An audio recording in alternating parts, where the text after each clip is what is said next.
Hey guys, and welcome to BH Live podcast. My name is Brendon Hansford, and I'm a director, choreographer, and now presenter.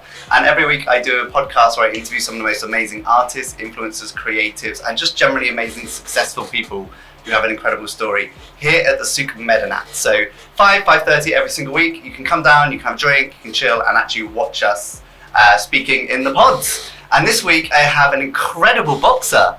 His name is Sohail Ahmad, and he's from London. He's come to Dubai, and of course I had to get him onto the podcast. So Sohail, hey.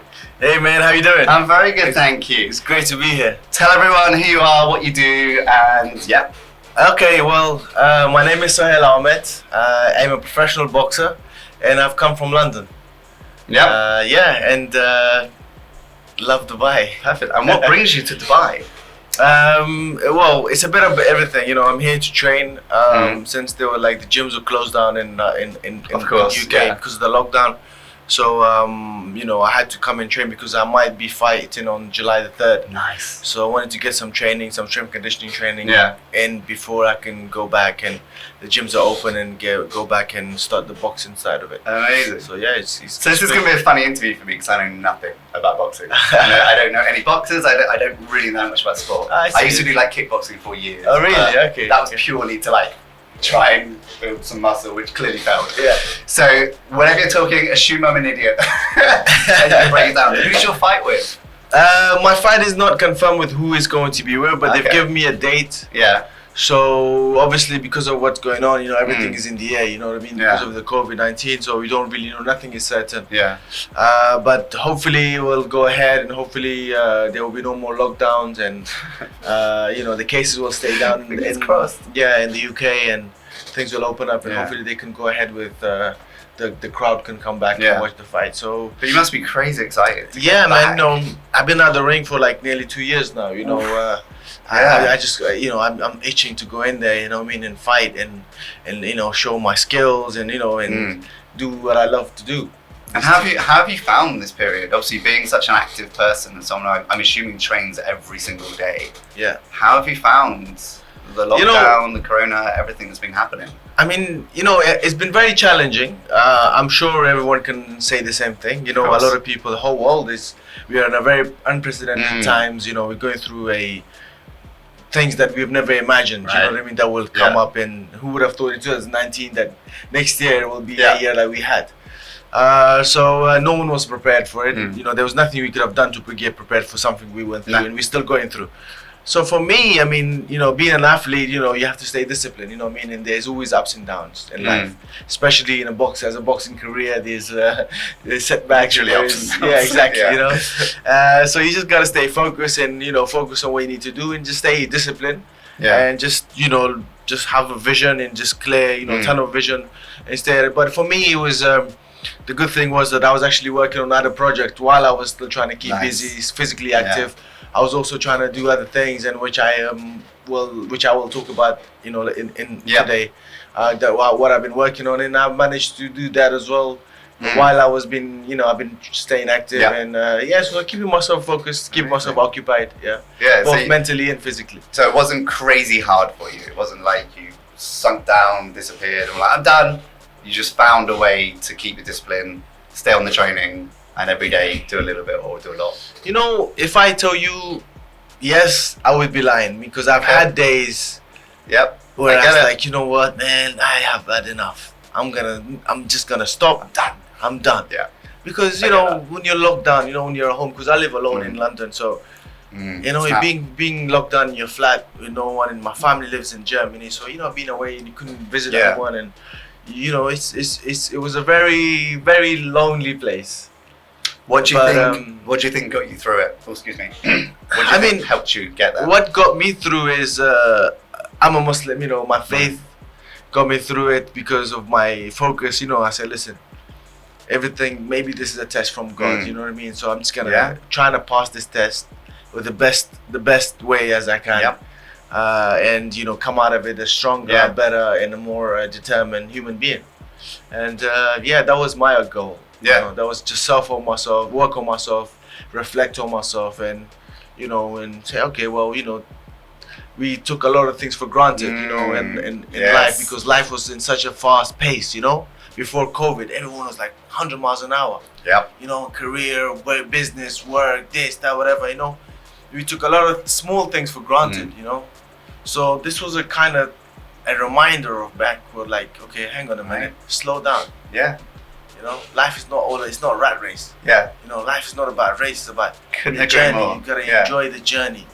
You know, and it kind of like it made you realize that. I think I'm sure a lot of people will relate to that. You know what I mean? And also, like, when do you ever get time like that? You know, like really time. Yeah. Because no one's working, so there's no Yeah. pressure. There's no pressure to get a job. Yeah. So when in life do you ever get the time to sit back and go, I've nearly swallowed. When do you get the time to look at yourself and go, okay, I need to really think about what I'm doing and how I'm pushing myself forward and what I can do next and how I can prepare for the next step. And And the whole a lot of world is on people, yeah. standstill, so you can't. Yeah. You know, there's nothing. Like for example, me personally, something about me is like, if I'm not doing anything, I feel like the whole world has moved on. Yeah. And I'm like staying behind. You know what I mean? Like, I gotta catch up. You know, Completely the same. You know, Yeah. I feel like I'm failing. Yeah. But there was no such thing as that because Yeah. the world was there was nothing. Yeah. You know? That's right. So I feel like, in a way, it was kind of like pressure off your shoulders. Yeah, it was nice in some weird way. In a weird way, do you know what I Quite mean? strange way. Yeah, it's like kind of like, okay, well, I'm not just the only one. The whole world is doing. Yeah, exactly. And And then so that I'm was falling- the comfort, right? The comfort Yeah. is like, well, it's not just me. Yeah, I'm yeah, not just yeah, sitting yeah. here The whole- getting yeah. no work. Absolutely. The whole world. Can't Absolutely, leave yeah, the yeah, yeah. house. That was the kind of thing, you Yeah. know. that Not even made just you- UK, the whole world. Absolutely. So it wasn't just Yeah. me that wasn't fighting. Mm. It's like thousands, hundreds of thousands of boxers Yeah. around the world Mm. that and they're not getting any fights. They're not Yeah. getting paid. They're not getting Exactly. earning any money. So it wasn't just me. I was like, okay, Yeah. well, there are people actually could be worse. You know, are I worse. think, I think it's going to really show the mentality of people coming out the other end of this, who actually stayed focused and was like, I've got to keep on, I've got to keep on, Yeah. and then who kind of went, I can't do Yeah, this. yeah. So it'd be really interesting to see who's still around, Yeah. what happens next, what people create. The strong survives. You know. There you go, there you go. It's a horrible thing to say, isn't It's it? a horrible But at the thing to same say, but- time, it's like, Yeah, because that's I mean, reality. yeah, because a lot of people, you know, they're very fragile mentally. You know what I mean? Especially, I don't know about here, but in the UK, you know, mental health is a big, Yep. it's a big Couldn't issue. agree more. It's a big problem. You know, a lot of people, you know, because of they were so focused on work, they were so focused on career Go and on. money and lifestyle and everything that they have actually had no friends. Mm. You know, they lost Yeah. family members. Didn't They think didn't of it care that about way. family. Yeah. They didn't care about friends. All they care about is their bonuses, their bank. Yeah. You know what I mean? Their next salary, their next Yeah. you know, project. Mm. When things stopped, the world stood still. Yeah. They had nothing to do. Yeah. They had no friends. They've lost contact with family that Yeah. they didn't really care about in the Yeah. beginning, in the first place. So they felt lonely, and that hit them. You know, there was a lot of suicide, and there's a lot Yeah. of domestic violence, and there's Yeah. a lot of things. So there was a lot of things. Obviously, there was pros and cons that came out of the lockdown. Yeah. You know what I mean? And you just have to. So it kind of brought out the best and the worst. in people. Absolutely, yeah. You had nothing but time with yourself. Absolutely, yeah. It's lucky we like our own company, right? Yeah, well, yeah. Because like you, I lived on my own in London. Yeah, and I think when it came to the third lockdown, I was very much like, I can't do this anymore. Yeah. Hence why I'm here in Dubai. Yeah, I mean, for me, I mean, I love my, like you know, I like to just like go training, come out, you know what I mean, and I don't really go out partying Yeah. and make, Nah, you know what I no. mean, I don't do that because I'm too tired. You know, I just want to come home Get and back. rest, you know what I mean, and Yeah. get ready for the next session, which is probably in a few hours. Yeah. So for me, it was kind of like the usual thing, you know, it's like Yeah. I feel like, okay, I'm in a training camp. Yeah. I looked at like, I'm in a Yeah, training they camp. just literally locked away in a I'm training literally- camp. Yeah, okay, I'm not allowed to have fun. I'm not allowed to see anyone. I'm in a Yeah. training camp. And but not everyone felt that way, you know. No. Everyone, because a lot of people are like extroverts and they just like to go out and Yeah. mingle and you know have a drink and this, that, whatever. But for them, it was kind of hard. You know, it was very Yeah. hard for them. You know, those are the people that actually really struggle. Yeah. Yeah. Well, fingers crossed it's coming to an end, hopefully. Touch Yeah, wood. inshallah. Well, yeah, good oh, winning. Yeah. Hopefully. Yeah. But tell me a little bit about your career. So assume I'm stupid and I know nothing, which Yeah. is kind of true. So tell me about how your career started, how you got into boxing, what you've done, your achievements, your failures. There's a lot there. Yeah. So pick one and let's go with how you started. Yeah, I mean, my career so far, I mean, you know, let me just run you through of Yeah. how it all started. Just a quick recap. Yeah, no, of- please do. basically, I came to the UK at the age of 12 Okay. from Afghanistan Right. as a refugee without any parents or family. So I settled down in the UK in London, and I started school from year 7 and managed to do my GCSEs, and I went to college, did my A levels, and managed to get a degree, sports science degree. And in the meantime, while I was doing that, I was very sports driven. I was like an athlete in heart, you know, just like waiting for it to happen. So it was always there. It was always there, yeah. It was always there. I just wanted to be a sports person. I just wanted to be a sportman. I don't know what, how, when, what, but I just wanted to be. I just love the idea of being imagine you walking around and you're like an athlete, you know? Yeah, and exactly. people see you like, oh, you're a professional athlete. The idea is, I was just fascinated with that idea. Yeah. So then I started Taekwondo. I did Taekwondo for about 6-7 years. I was in the Olympic squad for Great Britain. Amazing. I won the British Championship at the age of 17. Sweet. I won London Championships a few times. I won the junior or European bronze medal for Great Britain. And then I started boxing at the age of 18, 19. Okay. I did amateur boxing. I did like about 12 amateur boxing, which is very short for an amateur. And then I turned pro, which is like normally you turn pro after at least 50, 40 fights. Yeah. But I had no time. I just wanted to, because I already had I said, listen, I'm going to end there. I'm going to learn on the job. I'm going to learn while I'm fighting. Yeah. So I did that, you know, I mean, I turned professional, and I've had like 6 years professional career so far. Yeah. I've had 16 fights. I've lost one. You know.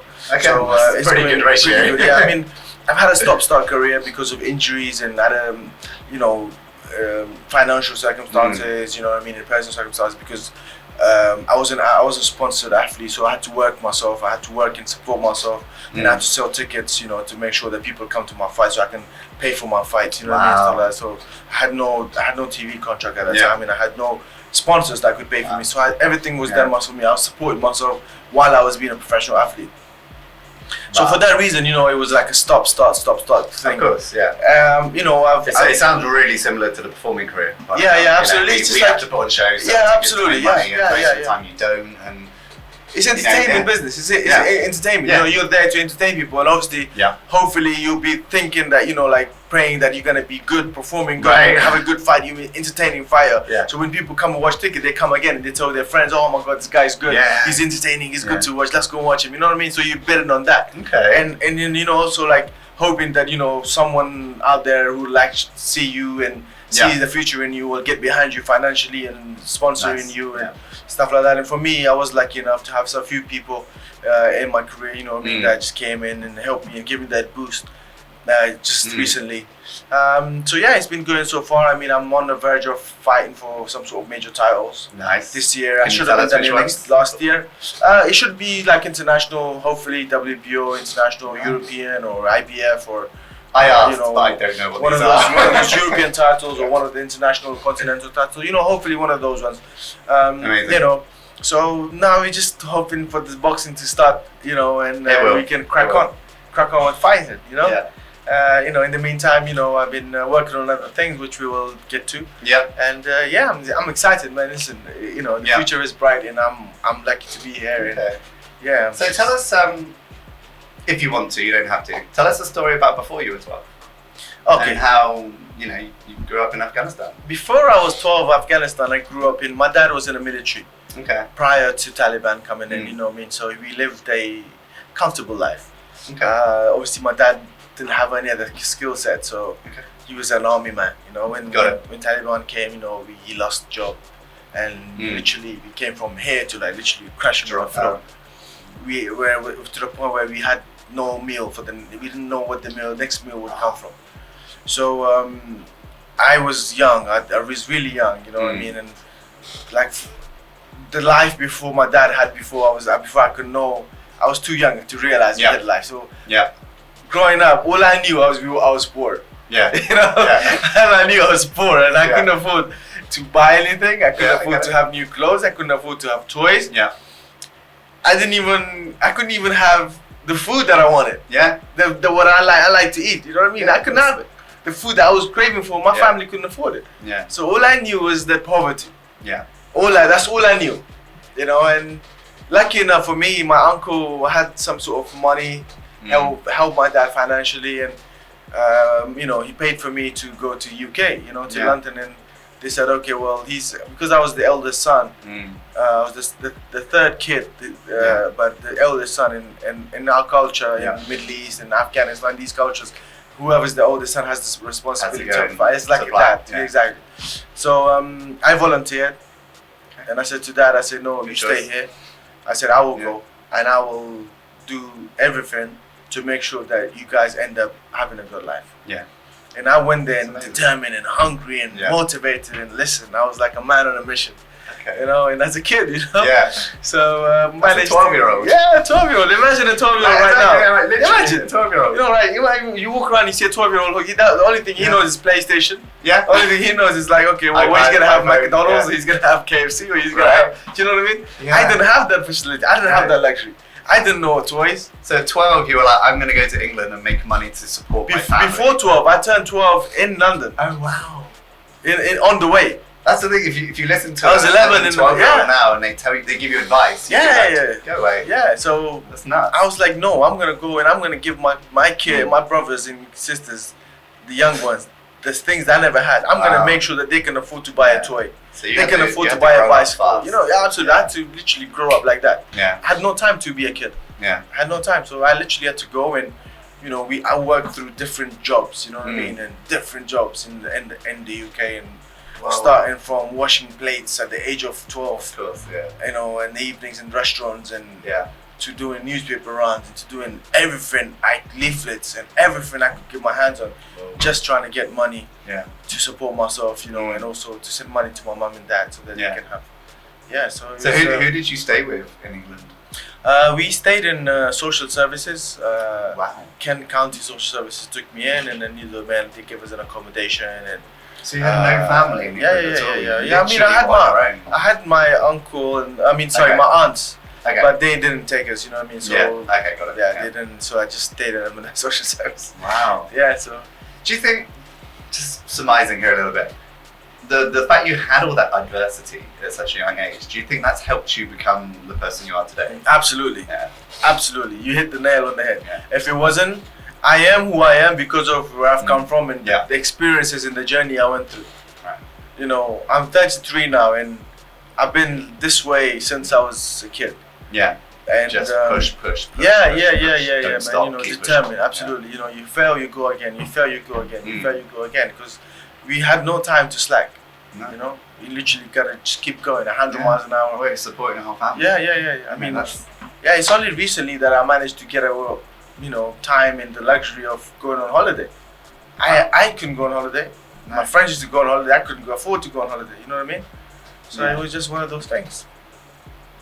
Yeah, man. So what would you say is the highlight of your career so far? The moment you look at it and go, wow, I did that. The highlights of my career, I mean, to be honest with you, when I look back 20 years ago, 21 years ago, before I was in the UK, and I see where I am now, man, every day is a highlight of my life. You know, every day that I'm living right now is a highlight of my life. Because who would have thought a 12-year-old kid coming from Afghanistan from ashes, from nothing, literally from war zone, from rebels, you know what I mean, and stuff like that. And now living in Kensington, being a professional athlete, manages to get his education now, is about to start something major. Did I think as a 12-year-old kid, did I think that I would do that? No. I mean, I knew I was hungry. I was like determined.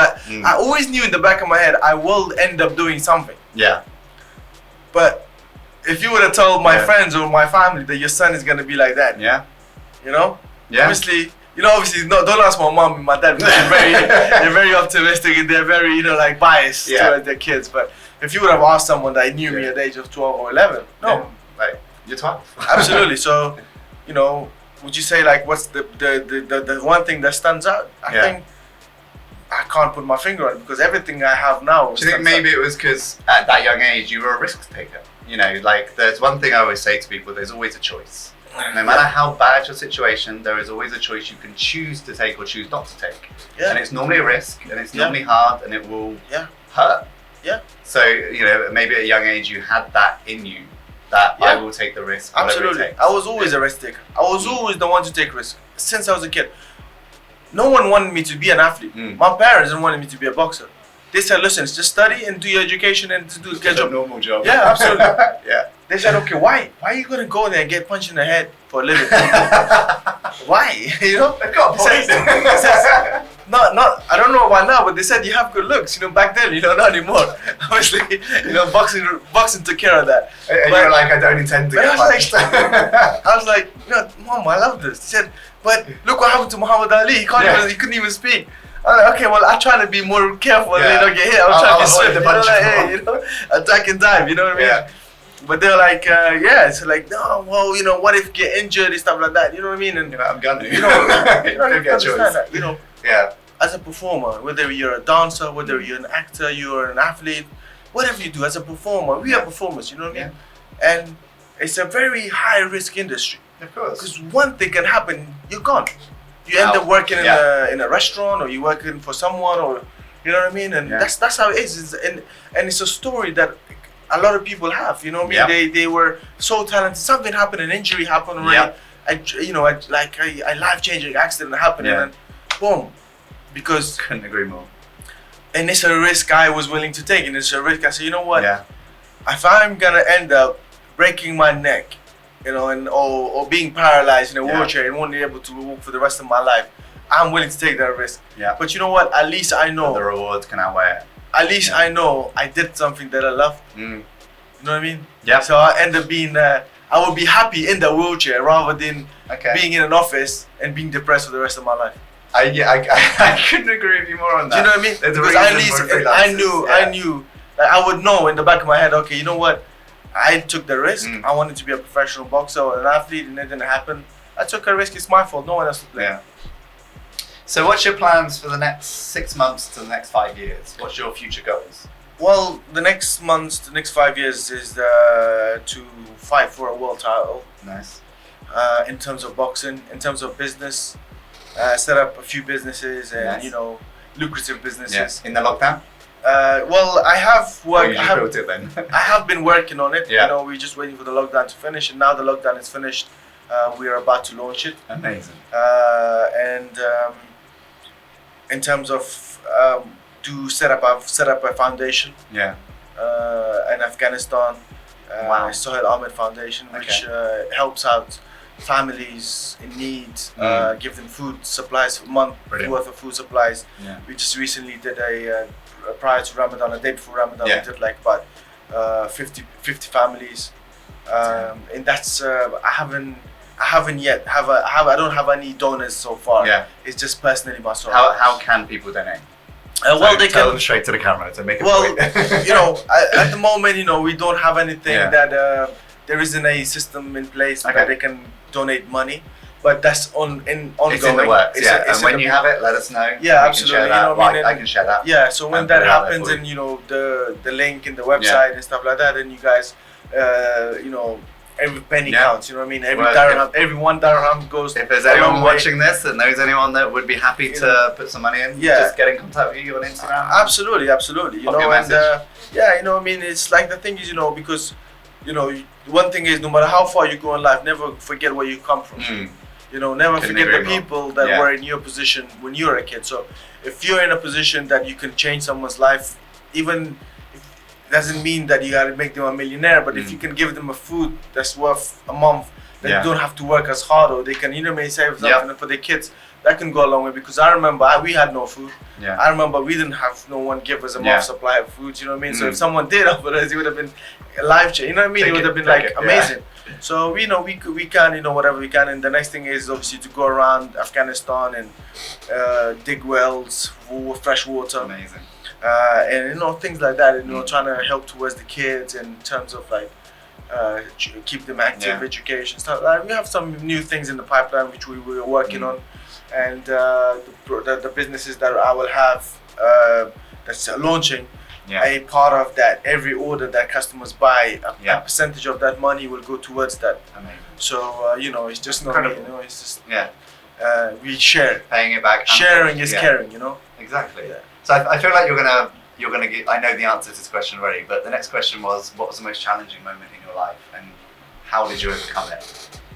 The most challenging thing in my life was leaving my family at such a young age as a kid. I remember my younger brother, his name is Sohail Ahmad, and I was so used to him, you know, and I remember I missed him so much, you know, when I left. I used to cry after him, you know, like my younger brother. Yeah. Because I was, you know, like I used to take him everywhere with me, and I used to go out, you know, I wouldn't go anywhere without him because he was so attached to me. So thinking about him, thinking about my mom and dad, you know, thinking about my brothers, my sisters that I left behind, and it was very challenging. You know, I was homesick for years. Yeah. You know, homesick. I just missed my mom. Of course. I just missed. You're a child. Yeah, I just missed my mom, my brothers, my dad. Yeah. I just missed being home. You know, being with my family. I just missed that moment. You know, where I can hold my mom, hold my brothers. You know. Yeah. That was the most challenging part. And isn't it funny that when it comes down to it, that's the part that was the most challenging? Yeah. Not the moving to a No. different country. That was the connection, being away from my family, because I'm very family orientated, you know. I love family, and I think I'm all for family, you know. Family is number one. You know, everything, family is first. You know, family first before everything. So for me, and did you say they're in Germany now? Or? Yeah, they're in Germany. You know, they're in Holland, in Germany. My brother lives in Holland. My parents, and my sister, and my other brother lives in Germany. One of my sisters lives in America with her husband and kids and stuff. So they've gone on and done really well for themselves. they've done well. You know what I mean? And so I'm in a very good position in this situation. And that's the thing. You helped them do that. Yeah, well, you know, listen, I didn't help them. Allah helped them. God helped them, but I was just the source. That could do something. You know. It's amazing. Yeah. So, what would you say is your biggest attribute as a person that's helped you succeed to where you've got to, and why is it so important? I think, you know, being a Muslim, I think that I believe that not just a Muslim, you know, parents, you know, keep your parents happy. Okay. Keep your parents happy. Their prayer will go a long way. Yeah. Because that's one thing that keeps me focused is my mom and dad. You know, of course, everything is from God. You know. So faith. It's my faith, but my mom and my dad, they were the rock. Of whatever I did. Because I would call them, and my mom would say, "Son, listen, I know you're there on your own. Please don't drink. Please don't smoke. Please don't go this. Please don't do drugs. Please don't hang out with wrong people. Please don't be in no gang or nothing." Or whatever. You know, because I was very vulnerable to those things. You know, of course. Being, you know, again, you're a child. Living in a social care, and you're surrounded by people who does this for living. You know, I used to sleep with people who used to inject themselves in the same flat. You know, imagine as a kid. And you wake up and he's passed out in the flat, and he's like, you know, injection right next to him.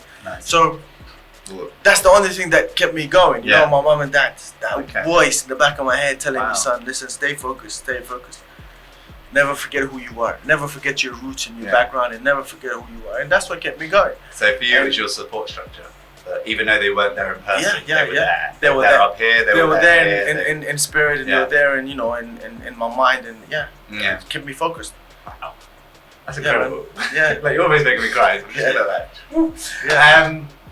What advice would you give to someone that wants to come into your industry, and someone just wants to come be a boxer, wants to train as a boxer? What's like one key bit of advice that you would give them and say, as long as you do this, the rest will follow?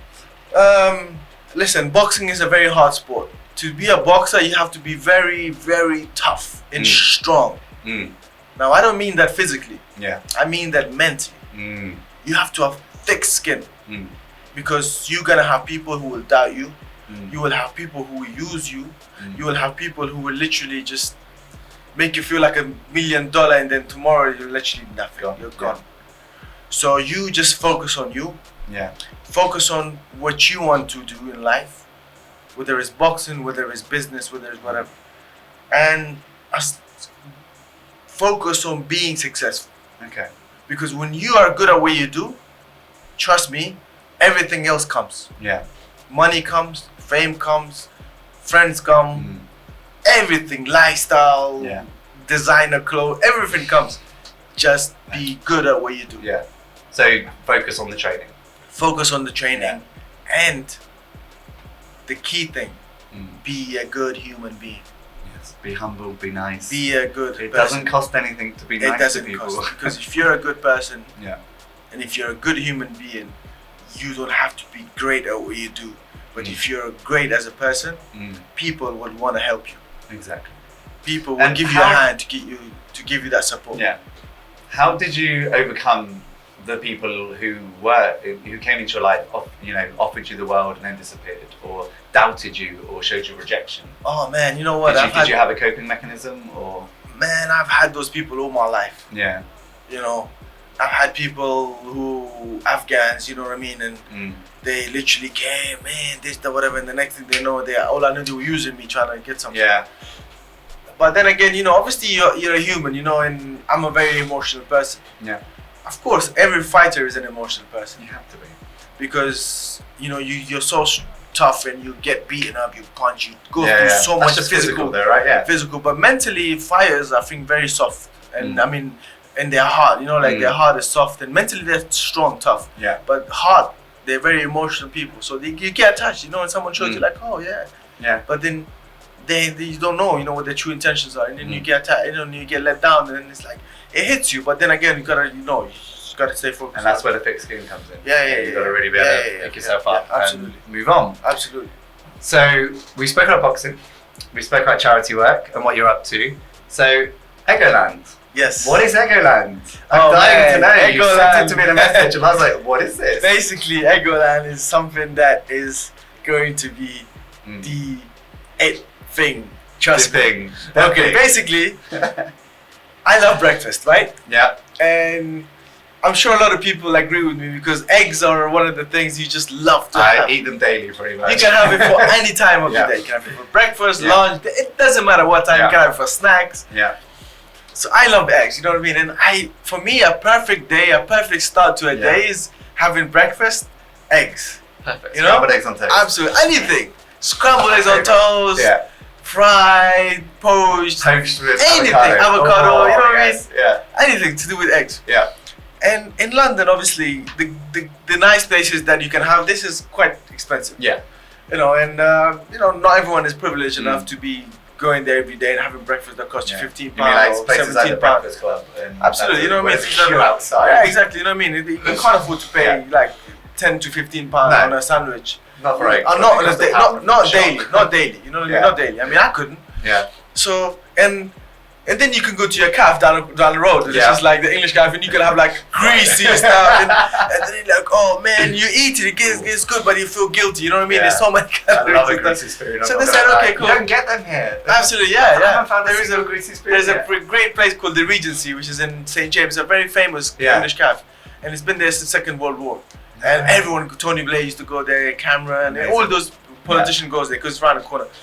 So yeah, then you can go something like that. And I'm like, okay, you can't do it every day, you know what I mean? You can have that as a cheat day, but how about if there is something that is healthy, tastes good, it's affordable, and there are varieties where you can have it, don't have it for breakfast, you can have it for like a lunch, you can have it for brunch, you can have it for dinner, whatever. And I thought about Egoland. I know where this is going. The kids in my head. I was thinking. It's research. Lockdown. This is what I was thinking. I was working on it. On lockdown. And then the consultant, the agency, the LXA, is doing the project for me. Yeah. The owner, David Lauren, he's a friend of mine. Yeah. And David, David, I have this idea. He's like, what is it? Sit down. Okay. Sat down for about half an hour, 45 minutes with him. It was all in my head, so I just spoke to him. Okay, I'm gonna. Diarrhea. Absolutely, yeah. He said to me, okay, cool. Do you have anyone that can actually fund it? You know, because it costs money. I said, don't worry, I'll fund it. You know, he said we're gonna start small. Yeah. I'll do it. Yeah. But let's just take it because I don't want to bring anyone else. I want to do this myself. I want to take a risk because if I take a risk, it's me, money lost, whatever. It's your success or your absolutely, exactly. So I said, just like everything else in life, you know, take more risk. It's all about risk. Yeah. So he says, okay. And then he said, okay, well, I'm gonna sit you down with a consultant, the head of hospitality, which is Pete, who's doing now. He's the head of. He's doing the whole project. He's in charge. Incredible. Wow. So, down. Design the menu, design the logo, the branding, the color scheme, everything, and it all came to life. Wow. Literally in lockdown. You know what I mean?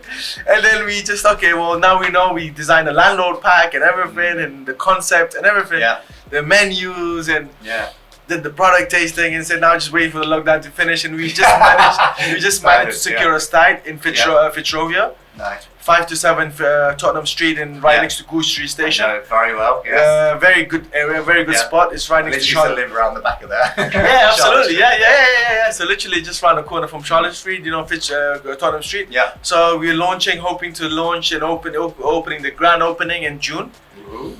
Beginning or mid-June. And will it be like a day opening? It will be a day opening. It'll be a day opening. Yeah. You'll be from morning till about 6. Yeah. Because of the area, the demographic of the area. On the weekends you probably open a bit late, and will be open till a bit later. Of course, yeah. You got to get all the drunk people. Absolutely, in London absolutely. Yeah. Because that's the area where the tourists. It's a great place because you get the UCL, University College London, around the corner. You've got a hospital there. Yeah. You've got the tourists. You've got the food lovers. The foodies. Charlotte Street is right there. Yeah. All the foodies come around there.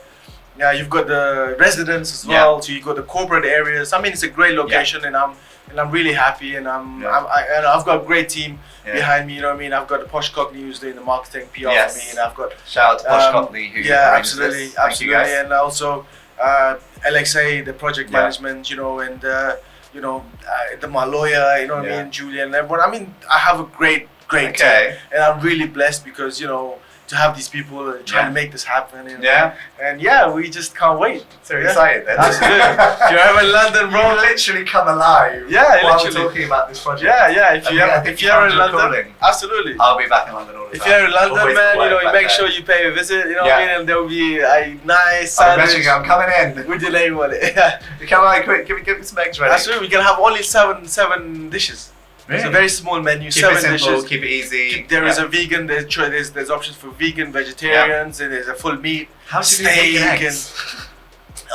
Vegan eggs. That's a good question. Because actually, I had vegan eggs and it tasted so good. Really? The food tasting. What was it made out of? It's powder, apparently. Okay. Apparently, it's just vegan powder. I don't know. I think it's from tofu or something. Tofu. I don't know, something like that. Oh, like tofu. Yeah. Okay. Cool. Something like that. I don't know, but it tasted so good, man. I did vegan for quite a few months, a few years ago. Oh, really? And I ended up going to Asia and ended up eating fish a week without realising it. Because I was having salads, but in the sauce was fish. So I ended up going, never mind. So you're pescatarian. So I just gave up on that one. Yeah. But I used to try every vegan cheese because I could never find one that tasted good. Like never. No, man. Listen, vegan eggs is you need to come and have a vegan egg sandwich. I will try it. It's amazing.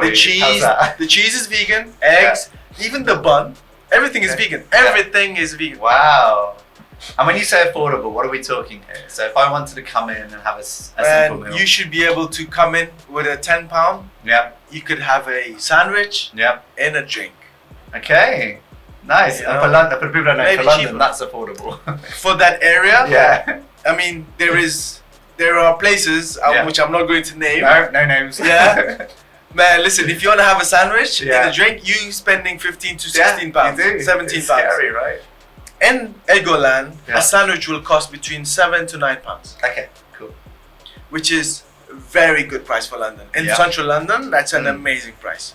And a very competitive price. For the quality you will get, you'll get an amazing egg, which is farm, free range, which will ethically you know what I mean? You will have an amazing bun, a brioche bun. Yeah. I love a brioche. Absolutely, an amazing cheese, and you can have if you like to have steak, you can have a wagyu beef. Yeah. Wagyu beef steak, which is listen, you can't go wrong. So you can have the best of everything here for an amazing price. Good. Yeah. The excitement from your voice makes me excited. So, and I can tell this is something you've put a lot of passion in, a lot of time. Absolutely, yeah. And I love food. I love food. And, like you said at the beginning. I'm a big foodie. Since I was a kid, I was been working in the restaurant, washing dishes and washing plates. So trying the food. Absolutely, this is where it would come from. This is how the food, love for the food in the restaurant come from. Yeah. Incredible. Yeah. Alright, so at the end we're coming to the end now. So at the end, I always do something what we call kind of like the lightning round. It's not really a lightning round, it's a complete lie. But it's like 3 questions I ask everybody. And the first one is, who would play you in the movie of your life? So someone famous. Other than yourself, of course. That's a good question, actually. Do you know who would play me? Johnny Depp. Johnny Depp? Yep. Okay. I think so. Not because you look like him, but... Do I look like Johnny Depp a bit? No. No. But why Johnny Depp? I think because of his character, his energy. Nice. But the funny thing is, I said Aquaman. Jason Momoa. Oh yeah, And I look nothing like him. Yeah. But they were like, but you don't look anything like him. And I was like, yeah, but I want to look like him. Yeah. So I want everyone to think I looked like him. So Yeah. I get it completely. Yeah. All right, second question. If you could have any superpower in the world, which would it be and why? Oh man, if I could have any superpower in the world, I would the ability to put a spell on people and make them better people. Improve the world. Improve the world. Do you Absolutely. know, it's funny, when I first got asked this, I said to fly. I'd love to Yeah. fly so I can travel the world. Yeah. But I've changed it since. From living in Dubai, Yeah. my superpower would be to understand and to be able to talk every language in the world. Yeah. I mean, Like being able to communicate with everybody would Yeah. be the most insane thing. Yeah. You know, I 'cause mean, I for speak me, English and bad English, and that's it. yeah. No, I mean, for me, it would be to make the world a better Yes, place. be able to make people better people. Yeah. Which would be nice, right? Absolutely. Work hard or play hard? Work hard or play hard. Yeah, you can only pick one. You can't have both. Well, they both come. They're both the same thing, right? You can't have one and the other because if you work hard, Yeah. you can play hard. Yeah. And if you play hard, that But means you you're not can working only hard. have the one for the rest of your life. Work hard for the rest of your life or play hard for the rest of your life. Which would it be? I'm gonna push you. If you asked me this question like 20 years ago, I would say work hard. Work hard. Now, I would say play I'm hard. starting to enjoy life. Do you know Yeah. what? I cheated this question when I Yeah. first got asked it. I said play hard. Yeah. And they went, really? But you work so hard. I said, yeah, but my work is playing. That's Yeah. all I do. I love Yeah. my work. It's Yeah, fucking you're right. playing. Yeah. So there you go. Yeah. Alright, cool. So last thing, one thing before the last thing is I always get our guests to leave an inspiring message. So Yeah. you may have a mantra that you live by or something you always tell yourself, let the audience know and inspire them. Well, one thing that always keeps me going is that be someone that that people remember you by your kindness, Yeah. your amazing attitude, your humble behavior, Yeah. and your generosity. Okay. So By be a good helping. person. Yeah. So It's because really nice. the thing is, right, life is a journey, Yeah. and you're gonna meet different people in this journey. Yeah. Make sure or try to be the person that whoever comes in your path Yeah. will always have something good to say about you. Yeah. And remember you. Always have Yeah. something good to say Good. about you. And remember Cool. you for the good things. Touch people Yeah. with the kindness. I like that. Yeah. It's nice. Yeah. So last off, tell the audience to that lovely camera there, how can they get hold of you? How can they follow you? What to expect? Hey, listen, it's easy to get hold of me. You can follow my Instagram, Showstar Boxer, which is tagged in with on Brendon's Instagram, YouTube, Uh, podcast. absolutely, yeah. So you can also follow my Twitter account, which is the same, Showstar Boxer. My Facebook page is Sohail Ahmad. My page where you see it, it's verified one, by the way. Yay. And yeah, man, just you can follow my journey and see what I'm up to, and make sure you follow my boxing, follow my project, which is Egoland. If you're ever in London, is the place to Come be. in, So Snags. come in and have some eggs and have a sandwich. Have a sandwich. Alright guys, well thank you so much for watching BH Live as always, and keep an eye out for this guy who's going to be fighting, you said June? July the 3rd. July. Keep an eye on my Instagram, so I'll share anything you want me to share, just send it over to me. and Absolutely. See what this man's up to. So thank you for watching, and I'll see you in the next one. Ciao for now. Peace out.